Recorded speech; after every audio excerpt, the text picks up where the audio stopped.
దేవి మంత్రం ద్వారా వశీకరణం. ఈ వశీకరణ మంత్రం ద్వారా మీరు కోరుకున్న వారిని కేవలం 2 నుండి 3 రోజుల్లోనే పూర్తిగా వశీకరణం చేసుకోవచ్చు.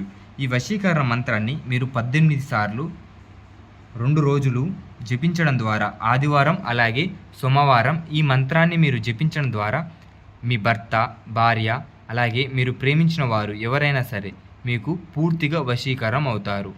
ఇప్పుడు ఈ మంత్రం ఏంటో తెలుసుకుందాం. జ్ఞాననమాపి చింతాసి దేవ భగవతి హిసా బాలదాకృష్య మోహయ మహమాయి ప్రాయచిత్తి. జ్ఞాననమాపి చింతాసి దేవ భగవతి హిసా బాలదాకృష్య మోహయ మహమాయి ప్రాయచిత్తి. జ్ఞాననమాపి చింతాసి దేవ భగవతి హిసా బాలదాకృష్య మోహయ మహమాయి ప్రాయచిత్తి. 3 సార్లు ఈ మంత్రాన్ని జపించడం ద్వారా ఆ మంత్రం ఒక్కసారిగా మనం నమోదు చేసుకోవాలి. ఇలా 3 సార్లు ఒకటిగా చేసే ఈ మంత్రాన్ని మీరు 18 సార్లు ఆదివారం